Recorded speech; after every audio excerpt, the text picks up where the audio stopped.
Thanks for coming on to our world, Bennett.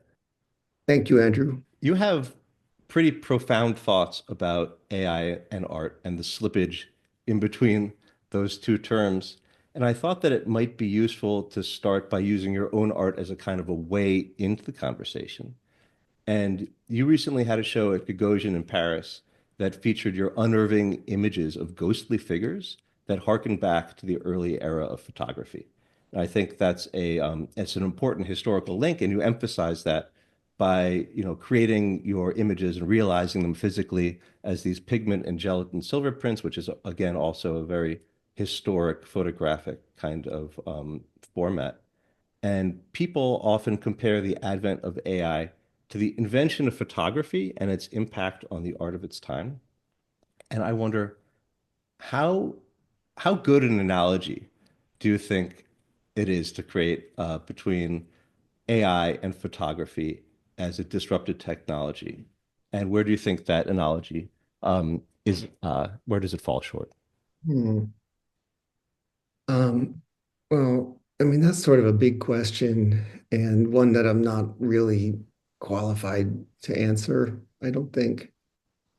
I think art historians might point to things like the reaction of painters and how photography broke them out of a literalism or all sorts of stuff. But obviously it was a big thing to react to.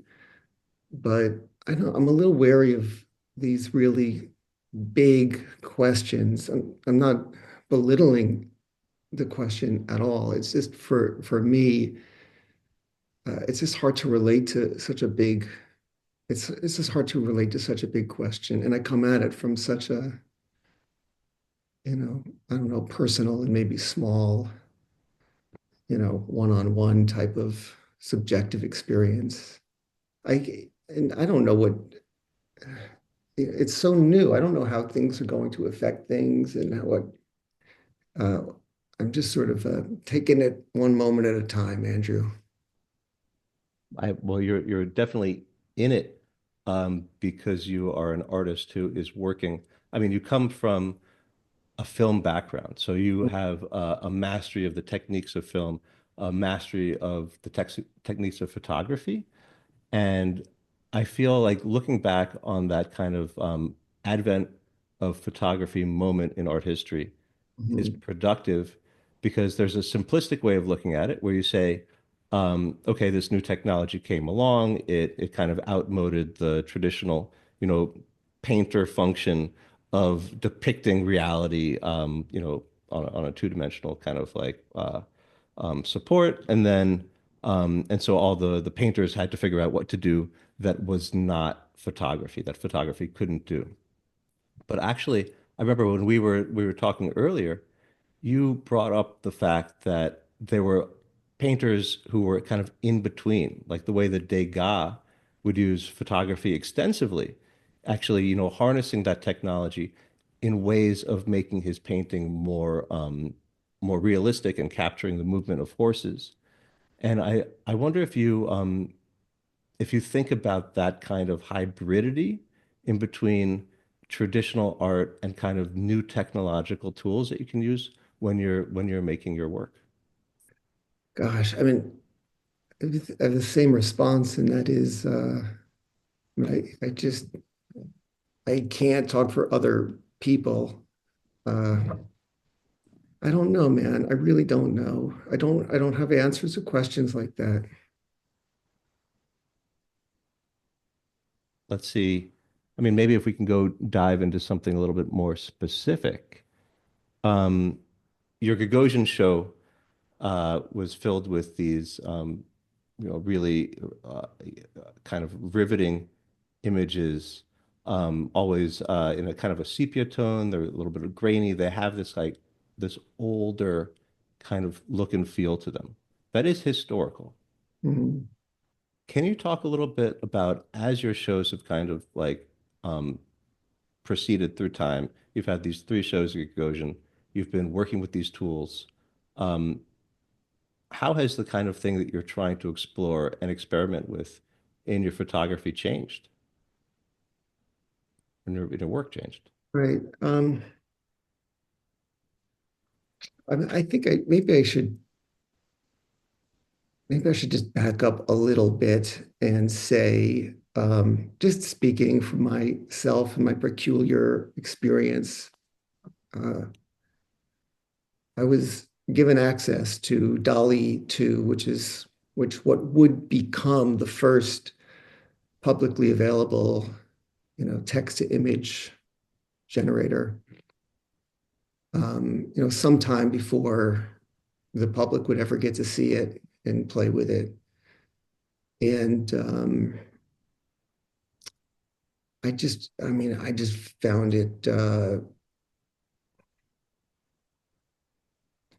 it's just a marvel. This is more than 3 years ago, and it's just an extraordinary thing. And it's, I think, pretty rare in art that something new comes around, like a new medium that is going to create the possibility for um, to explore in ways and to reach places that were hitherto not possible, you know?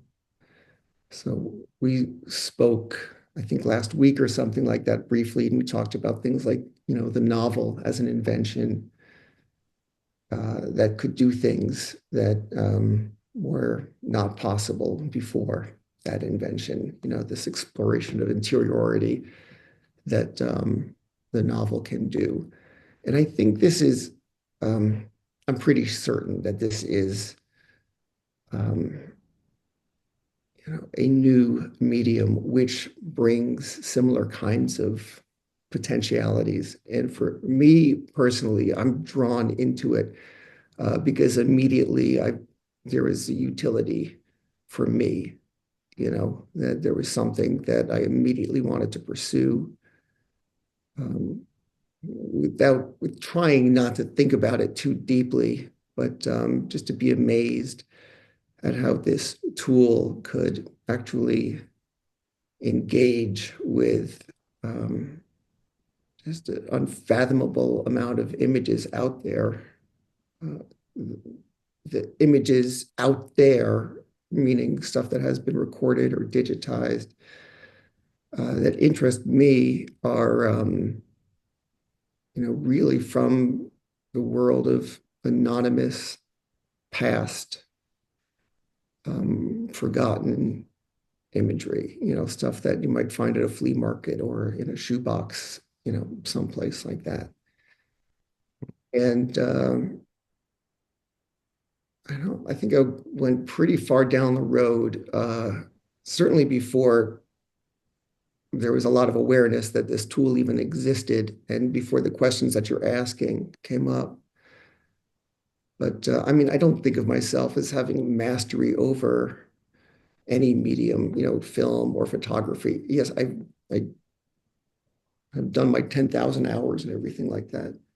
But all of that seems to go away in the face of having an urge to do something and having some sort of tool which, you could feel some potential to explore and do something. And I mean, if this sounds like vague or, I don't know, oblique or esoteric or something like that, I apologize, but it's really how it feels to me. It's just there's a new tool.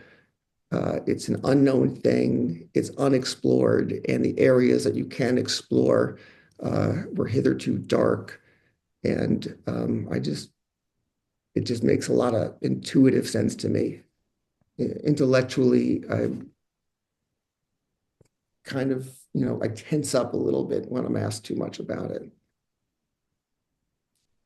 I mean, going to the idea of the novel, it seems funny uh, to a certain degree that a lot of great, innovative, experimental work just tends to happen towards the dawn of a new artistic medium. And when you're Mhm. thinking about, cinema, you've got like a trip to the moon by George Méliès, the Méliès brothers. Like if you think about Technicolor, you've got The Wizard of Oz. These are incredibly brilliant um, explorations of the potential of this new medium at its birth that have, sustained the test of time. And we were talking about Cervantes and, the his contribution to literature with the first modern novel, Don Quixote. What is it that you think is so that is this kind of format of this new medium that is so conducive to real, lasting innovation right at the beginning? Like, how do you feel about the potentiality of this new medium at its birth? It's just an intuition, and it was put in my hands more than 3 years ago, and really without fail every day since then, and substantial hours uh, have been devoted to, you know, using it. And the same with almost any tech, I might even go so far as pretty much every technology. We figure this stuff out by using it. No matter what promises the inventors and engineers and businesses behind technologies make, whatever claims are out there about, nobody ever really fully understands the stuff until it's really used. Uh, and there's it's not uncommon that the understanding is preceded by hype and fears, anxieties, and stuff like that. But this is really a moment where it's sort of being figured out. The usefulness is being figured out, and I'm sort of solving for that for myself, and that might have relevancy to other people, but I fully expect that in short order, we're going to see the use of this stuff in ways that are surprising and powerful and revelatory. Like, do you think that in like this experimental time, is it possible to tell the difference between something that is just kind of a novelty and something that actually has like that's lasting, Right. that is Yes, yeah, that's a really good question. Um, and immediately I just feel like, well, yes, it's clearly something that can be used in very kind of novel ways, and I mean that in the diminutive sense. And we know that because, it's fun to do that and you see it all over the place, people creating funny little novel stuff with it. But, the question, um, I think gets pretty clarified when you have it in your hands and you're able to do something with it, which, you know, which does it for you. You know, it's, I mean, a lot of this stuff, I think, throws back into first principle type questions of like, what is the point of making anything anyway? And the 101 dorm room type questions of like, well, what actually is art? Which um, I think make people wince, and there's some kind of stigma about being so naive to ask these questions. But I think that these are the questions that really matter right now as everything is changing. I think that this is an extraordinary moment that we're living in. I think we're on the precipice of just imagination defying change. Nobody knows what the world looks like in 20 years. No one knows what the world looks like in 5 years. And there's no real adults in the room. There's no real blueprint. Uh, there's no evidence that there is a we, out there like um, to Like we can do this, we can do that. There is no we. There's no sense that that wise, rational control could be administered over what we're creating. We can't really master, can we master what we've made? Can we master our mastery? Like these old questions. I think that there's no way of understanding what really is happening. We're just stockpiling, developing and accelerating and amplifying the powers available to us with really no sense of how they should or could be used, you know. And it's an extraordinary moment. And what role does art have in this moment? You I've to me it feels like, and I'm just sort of living by the sense that this is sort of the end of an era, and we're at the beginning of something new and unknowable. Uh, I think even without being specific about it, most people feel that you're born into one world and you grow old in a very different world. And that's a pretty recent thing in history. Like that's less than 200 years old. And now it's seems to be accelerating. So, what is art and what does it matter? And what are people anxious about? And what are people excited about when it comes to this medium as we're like, understandably wanting to put it in boxes and categorize it and, um, I think, for me, it's this tool, art in general, is just, you know, ways of exploring and discovering things that feel vital. Hmm. And I don't know, I can't even wrap my head around the thought that, oh, this might be novel. It's a brand new power. It's a massive power.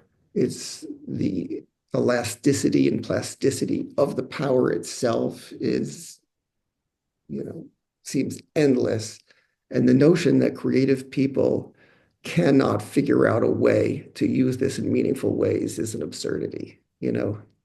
It's it, it's empowering, and I think anybody who wants to engage with it in a really authentic way is going to find um, is going to find powers that you didn't realize were possible. That's how I feel about it. It seems these are like bold statements, but truthfully, that's how I feel. I love your first principles um, thinking because as you're describing it, it's like it feels like AI is the axis around which the universe is revolving. It's all shifting and changing. And so thinking about what is art, what does it mean? What is it actually itself rather than what is it you know, in terms of the various like structures that we've built around it to capture its value and to kind of, monetize it. And that it reminds me of um that that quote about how when you are trying to think about the future, it's better to focus on the things that don't change than the things that do change, and to try to figure out what are the things that are going to be the constants from today into this like kind of unnerving change-filled future that we can potentially start to rely on. And it does seem like this is a thrilling moment to be living through because those kinds of decisions and those perspectives may actually be potentially built into this next paradigm if we have the ability to kind of maybe shape those conversations. Yeah, maybe. You know, um, it seems like filmmaking might be a really great background to come to working with AI tools creatively because you're used to working with maybe irascible, unruly actors who have their own ideas, and you have to somehow figure out how to create the context where they are um, are helping you realize something that at least you 90% want to Yeah, create. yeah, that's true. That's definitely true. I think for me, filmmaking, the kind of films that I tend to be interested in, I think, and certainly what attracts me to filmmaking is not having, omniscience over all of the elements. And directing is, uh, more about um, conjuring the potentialities out of, the disparate elements that you're working with. So, in a way, you're prompting actors and your collaborators, whether it's, you know, the art department, costume design or cinematographer, working with writers or composers and stuff like this. You know, you have to maintain some kind of um, integrity, of the vision and find a way to realize that. And how do you create something which is surprising to everybody involved and can result in things happening that no one did or could have really imagined until it happens that moment, you know, and couldn't happen again, on set, creating an atmosphere, uh, the conditions and an atmosphere that's just charged with, um, I don't know, charged with the energy for things to happen and people feel safe and understood, but there's still going to be some kind of, wildness and um, unpredictability about it. And when it synthesizes and the thing happens in that, creative moment that has not been completely prescribed, that is exciting. And it is not irrelevant to what we're talking about here with this artificial intelligence, you know, you're, it's, it's about, managing something um, without controlling it too much. It's, like a managed chaos or something like that. Not a new concept in art. Um, Something that's implicit in filmmaking, I think. Um, Even the filmmakers who we think of as being super controlling, like Kubrick, uh, I think had a spontaneity and an improvisational um, awareness and intuitiveness, in the moment, just to be sensitive to what was happening, very controlling at the same time. You know, he he knew how to conjure things to allow things to happen. So yeah, it is kind of a filmmaker's medium in the way that I use it. I don't know how other people are going to use it. I mean, when you're on the set, I imagine that you have people who have different roles. You know, you've got the actors, you've got the cinematographer potentially, you've got all these different roles that have their lanes that they're in. When you're in the studio and you're working on your non-filmic art, Mhm. um, do you have a similar kind of array of potentially agents, of potentially different tools, or do you have like almost like something that's equivalent when you're making the work? Yeah, yeah. Um, I mean, anyone who has messed with models that are just, a pinch more sophisticated than like Midjourney or DALL-E or something like that, or even Midjourney, you can, you know, dial it to be more or less literal, like the outputs.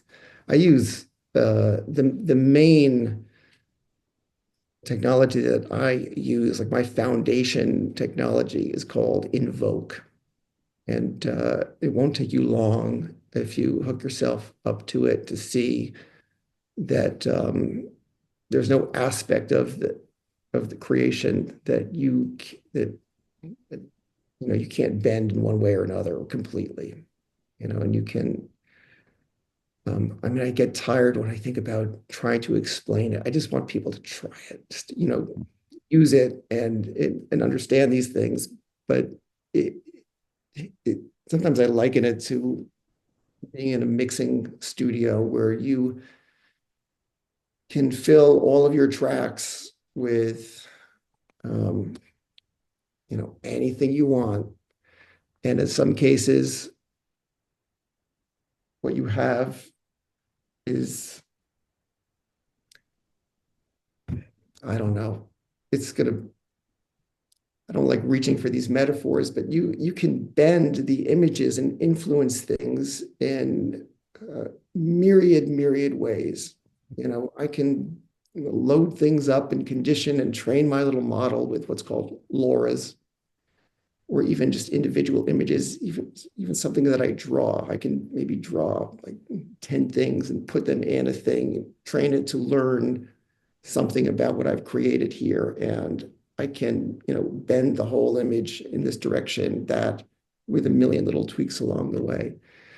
Uh, but just to get back to what we were talking about, though, at some point, though, you're going to want to hit, generate, and it's going to create something. And, the conditions upon which set the thing to generate something, like how literal do you want it to be, and how much latitude do you want the thing to have? And within the latitude, in what directions do you want to bias it or influence it or encourage it, coax it, or whatever? So I don't know. It sounds a little bit like a drudgery the way I'm explaining it, but it feels, doing it just feels very alive and very dynamic. And um, yeah, I mean, I do have a similar sensation, when I'm working on a film, uh, that we're going to do another take and something's going to happen that you can't predict. Do you ever use AI as a like a an ideation partner to maybe stress test ideas that you have to propose alternatives, or do you maintain, you know, human control over the kind of the fundamental input and then choosing the output? Um, you're talking about with the images that I make. Like saying, what should I make today? Uh, Interesting. I've never quite done that, but I do like to get into conversations, you know, get it, discussing themes and stuff. And, I like to research things and learn about, I don't know, kind of forgotten aspects of life, history, and I don't know, just begin to imagine things. And I'll do that in dialogue. And from that, sometimes, imagery hits me, occurs to me. Um, but I never say, I don't know, what do you think we should do today? It's just actually never occurred to me. Maybe I should try that. But the thing is that it gets to know you, like let's say GPT. If you opt to let it keep all of your information, uh, as I do, it gets to know you. And so I can begin to say things like, you know me, dot, dot, dot, you know. Um, yeah, interesting. No, I have not really messed with it in that way too much. So I told you that I have a Moneyball question for you about Okay. um, So bear with me. But there's a scene in Moneyball where Billy Beane, who's the Oakland A's manager, he's trying to use data science to outcompete these teams that have much larger budgets. And he's arguing with his head scout, Grady Fuson, who believes that his experience and intuition is more reliable than the data in making choices about players. Yeah. And Grady says, baseball isn't just numbers, it's not science, dot, dot, dot. There are intangibles that only people understand. And when I was watching it again recently, that reminded me of this argument that Ted Chiang famously made in The New Yorker in his article titled "Why AI Isn't Going to Make Art," where he says that AI systems lack the essential qualities of human creativity. So I love that this kind of debate was already kind of seated in Moneyball. And I wonder, where do you come down on it? Do you think that there are essential things that humans can do when it comes to creativity that AI is just not going to be able to replace? Or do you think that it's a purely an adapt or die kind of situation? I mean, again, it just throws you back into a first principle question of like, well, what's the point of any of it anyway? I Hmm. It would never occur to me to frame the question like that, to frame that question. It's a tool, you know, for me, again, just speaking for myself, it's a tool.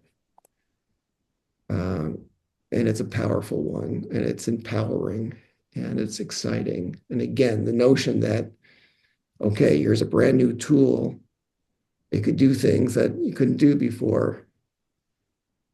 You know, in the same way, there was a moment in history where the piano did not exist, and then there is a piano. And what can be done with this tool? There's even player pianos, you know. But you know, what's the point of any of it anyway? Is it to create stuff that that there'll be a market for?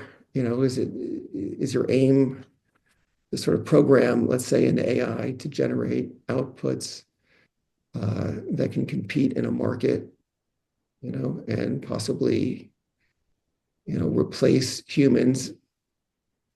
Yeah, sure, I guess so. If you're interested in like that particular market, is that art? Is that I don't know. I don't think about that so much. I think about am I able to I guess I just think about it from the other side. I think this might be getting kind of circular here, but I just think that the promise of it and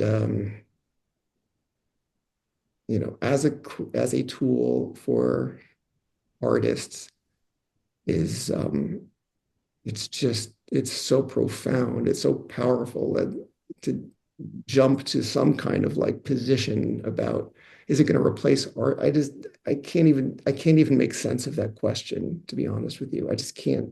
I see the opposite. You You know, know, whenever I'm on, I also do see people, you know, using it to create, you know, shiny, attractive objects and things that, you know, are going to be interesting. And it tends not to be the kind of stuff that I'm too interested in, though. it seems like if you go on social media these days, the kind of the most popular AI format that you see is AI filmmaking and AI video creation. And I think like VO2 just seems to be an astonishing um, video tool from Google that has pretty good verisimilitude to actual people and actual movies. And have you been experimenting with these video tools? I'd been, I was given Sora, you know, from the very beginning.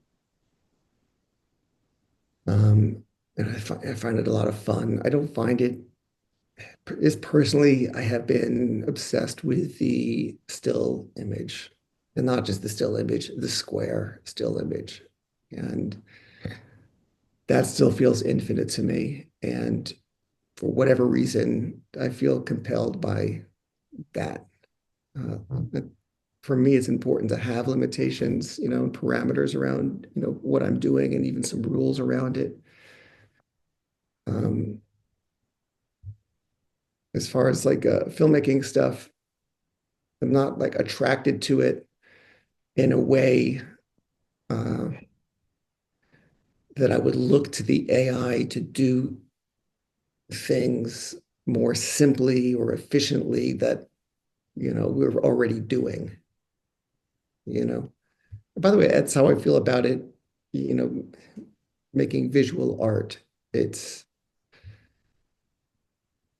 if you're using it to do something that's already being done and been done, or just using it to create some kind of an efficiency or something like that, I suppose you could do that. It's not really that interesting to me.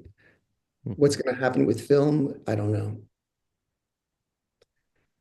I haven't caught a fever for that yet.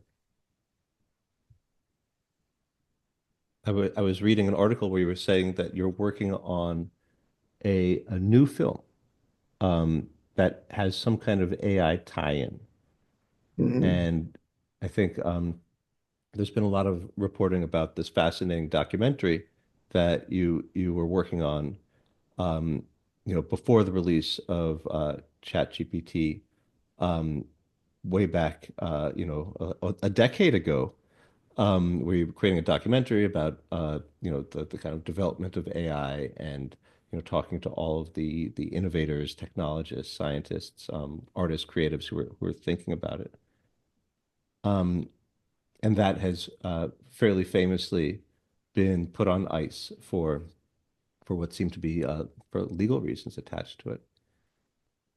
And I wonder how is that experience making that film feeding into the way that you want to approach um, your next film? Hmm. Well, just to clarify what you're talking about, yeah, about 10 years ago, I began working on a film, a documentary of sorts, which had as its premise that this is an extraordinary moment and that we're on the precipice of enormous change, in large part because of the acceleration and the amplification of technology, that we are changing the landscapes of our lives in profound ways.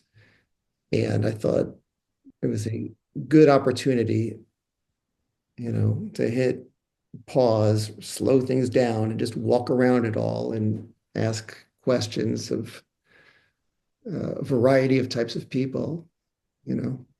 This, again, like as we're gaining the powers to do seemingly everything, what is a good life? What is a better world? 101, first principle, basic ivory tower questions no more. It's sort of like feels like a little bit of a pencils down moment for some pretty basic philosophical questions, like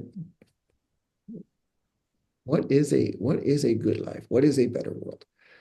And so I interviewed many people from tech, including Sam Altman from OpenAI and many others in all branches of technology, and really did repeated interviews and uh, you know getting to this like a philosophical basis of what are these visions, what are these technological imperatives that people feel, you know what are these powers that we feel determined to create, um, the inevitability of all of this stuff, and what's the thinking behind it, but then also to invite people from the humanities, from Tom Stoppard to Jamaica Kincaid, to chime in about the same questions and to kind of be in dialogue with each other. And yeah, the after 5 years of working on it and shooting what I am convinced, well, is very likely the most interesting thing that I will ever have the sort of privilege of participating in. It's truly, truly, truly extraordinary stuff. People, who we were lucky to get, returned again and again, and were extraordinarily generous and revealing. It turns out, when you ask some of these questions that nobody asks, um, people are ready to talk about it, you know. What are we doing? What are we part of? You know, uh, I, I don't want to begin to unpack them right now because it could just, go in a million directions. But um, it, after 5 years, a dispute arose, and it's one of these like perfect storms of something that really you'd think we could have avoided, but we did not. And lawyers, and then the thing is frozen. And I'm pretty confident that it's going to find its way out and that we'll all work it out. It's going to be fine. Great. But uh, even so, it's still, by far the most enriching experience of my life. And the question you ask is, how might this inform whatever film, I'm going to do next? And I think it just fortifies what has always been a kind of natural conviction, which is, if unless for me, because films are, they're difficult, they're taxing. For me, making a film is taxing, and if I'm going to do it, it's going to be about something that matters, to me. It can't be frivolous, you know. There could be frivolity in it, but it's got to be about something. And I feel like the 5 years of working on this film was pretty extraordinary, like exposure and training to um, sensitize myself to what I think is really the issue of today, which is just, Hmm. the experience of being on the verge of transformations and dealing with these questions of uncertainty, of, instability, and, this observable pattern in history that when you have these transformations, there are winners and there are losers. You know? And these transitions never really go too smoothly. And it also happens that, the winners in these big transitions underestimate the reaction of the losers, those who are on the short end of the stick of these transformations. Uh, and, there's usually a lot of headiness that precede all of this. And then things get very real and sobering. As, I think we could feel like this is happening, in the world. Things are changing very fast in all realms. And again, I get it just comes back to this question of like, well, how does this inform like the next film that you're going to make? I don't know. It feels sort of like a serious moment to me. And it also feels like an extraordinary opportunity because, whatever's made now can be looked back upon as having, emerged in this extraordinary moment. And I think if there's one thing that I could identify, like out of the gate, what interested me with the imagery that I, create and the prints that I make using this technology was a kind of an awareness that um, this moment in history was soon going to be part of the past. Like we'd be looking back at it, and it would be further back down the road, uh, faster and further than, you knew what happened. And so I thought, whatever I'm making seems to come from a feeling of the world changing um, before our very eyes, of life as we've known it sort of disappearing and things accelerating and morphing. And so the stuff that, I make is sort of in the vernacular of old photography. It feels familiar. And there's also something kind of surreal about it. But I wish I could just hit, here's an example, but we don't have anything like that prepared, do we? Sounds amazing. I mean, like there was this great artist, Rebecca Allen, who was one of the earliest, I think she was the earliest person to create a 3D model of a female form, and she was involved with Pixar in the early days. And she has this thing where she says that there was a time where with science fiction, the ideas were outpacing the science. And so you could have things like Blade Runner. You could have Her. You could have the advertisements in Total Recall. You could have like these kinds of design fiction articulations of a trajectory that you think things are on. And then she says that, if that's like a previous era we were in, where the ideas were outpacing the technology, but now it's actually flipped, and the technology is outpacing the ideas. Yeah. Well, sci-fi has, you know, traditionally anticipated the future. And another way of saying it maybe is how Tom Stoppard said it when I interviewed him. These ideas, are now in bed with us. You know, by the time you're aware that it's there, it's right there. There hasn't been that time where you can sort of ponder things like flight, which is written about long before it was possible. But yeah, that's how fast stuff is coming. Hmm. So, so I wonder, like when you have that blank page question of how to, I mean, the topics you're talking about in your documentary, how to make a better world, what is like, Not how to what's a make a good better, life? not how to make a better world. It's, what is a better world? You know, Hmm. it's, I'm not really interested in doing, activist style stuff. It's really not as useful as that.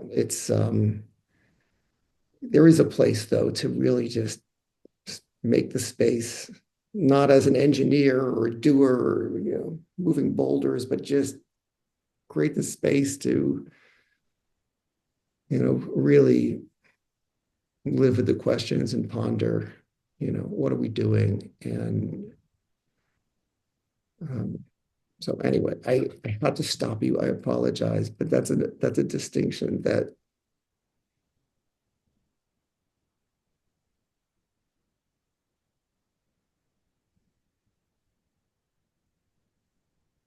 are you waiting for me to, Oh yeah. I mean, I thought you were going to continue. no, no, no, that's a distinction that I insist on. That's all. No, I was not making something that's figuring out how to make a better world. That's a little bit too ambitious for me. Can you give some broad strokes about what this film is? Is it about a family? Is it about a city? Is it about a family in a city? Not the documentary, the thing that I'm developing. The new film. Oh, no, I can't talk about that. I think everybody's very Oh, curious.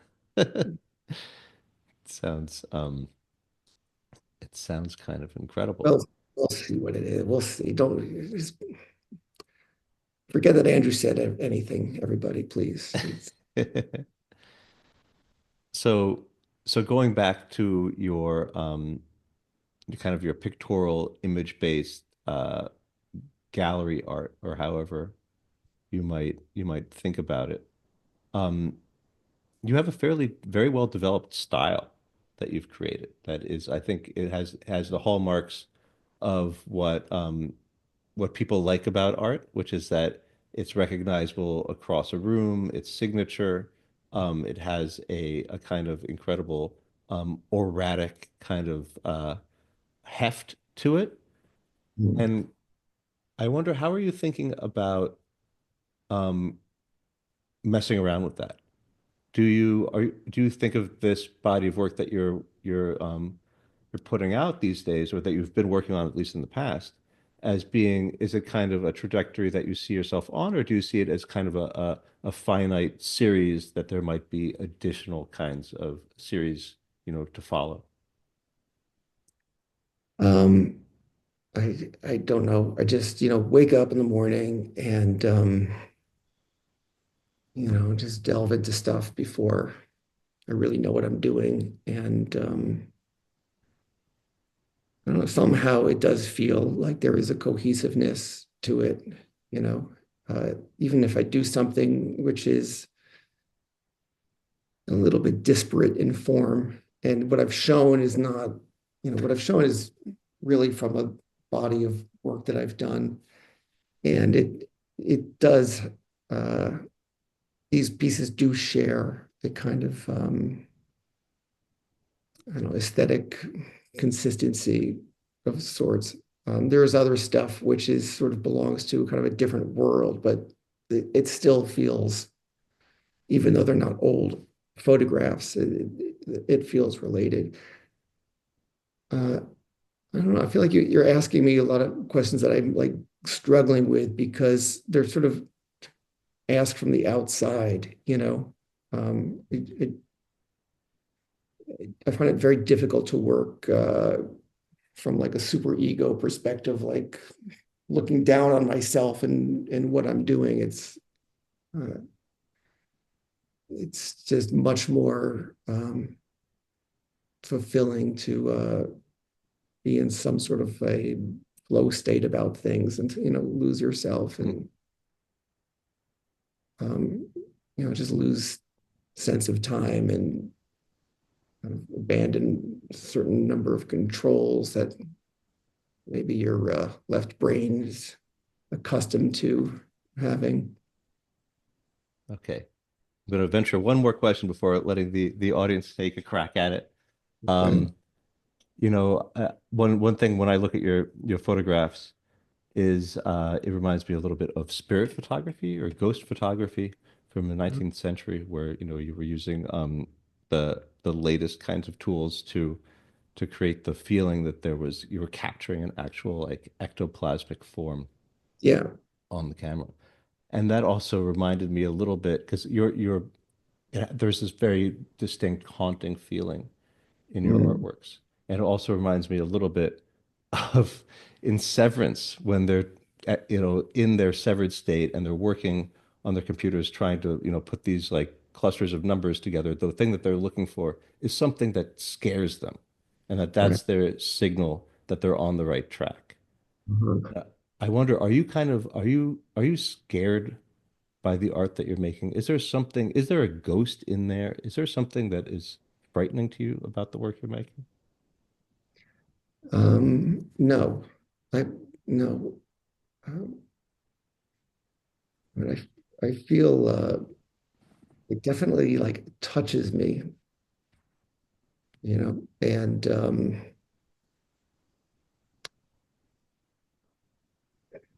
I could be moved by it, and I can say that because stuff emerges. It's not just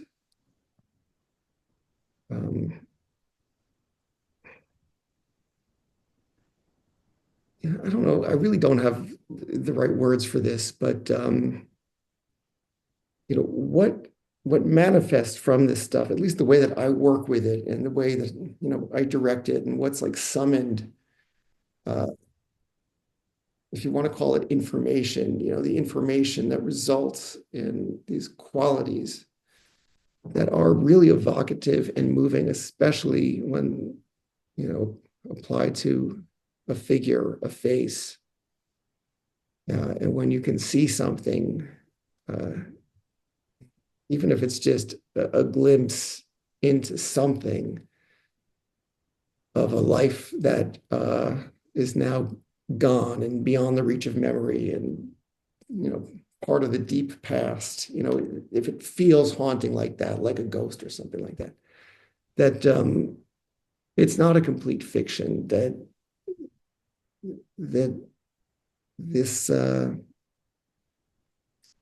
algorithm can be pointed to and sensitized to and trained to see what you are seeing, and you can ask for more of it. And you can ask to like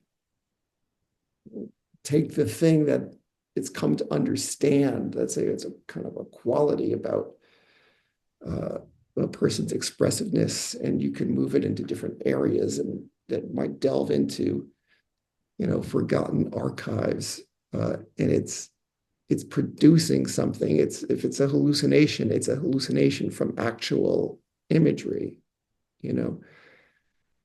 So again, this is one of these things where um, I think I'm making sense, and I have no idea how. Like you or others might be hearing this, but if you see a photograph from the past and it's poignant to you, and you wonder about that person and what that moment was, I think that you it could be deceptive because it's just a fraction of a second of an individual's life, and kind of mediated through whatever the technology was at the time, whether it's like a blurry calotype or whatever it is. So the particular might indicate something to you, but when you're creating something that might have a similar, even distilled sense of what I'm trying to describe, but it's drawn from countless examples, and that it is not particular, that this exact thing did not happen, that this human did not exist, this is not a moment, this is not a real person, and yet it possesses some of what I'm describing. In a way, there is a truth to it which is more reliable, because it can't be mistaken in the ways that the particular can be mistaken. You might see a photograph and you'll deduce something from it, and you could be dead wrong about it. But if you see something in a gazillion photographs and you're able to, coalesce that into something new, uh, as much as it looks like a photograph and as much as it is drawn from um, existing archives, it you're still creating something that is new and has the power to um, evoke something which I just think is qualitatively different. I think it's not a change in degree of what we're doing. It is a change of kind. It's a different thing, and I think this is a hard thing to get one's head around, that it's a new medium and how to even look at it. Like, what are we looking at? Um, so normally I don't feel super comfortable talking about anything, Andrew. I think you've learned that about me by now. But I do, I'm glad to be asked to do this, and I have been talking a bit because uh, I feel like to appreciate this stuff and to understand some of this understanding has to be that you have to understand something about how this stuff is made.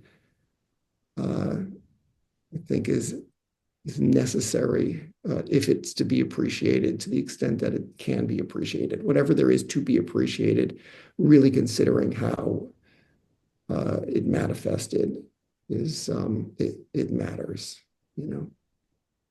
Well, I really appreciate just the way that you kind of articulate the way you're grappling with the ideas and you're grappling with the medium, and it's a time when Yeah, just like thinking about what things mean and why you're doing things to begin with, um, is strangely bracing and newly relevant to a degree that maybe it's not always. So I appreciate I appreciate your insights there. Thank you Sweet. very much, everybody, for coming, and see you next week. Thank you, Bennett. Thank you, Andrew. Have a great day.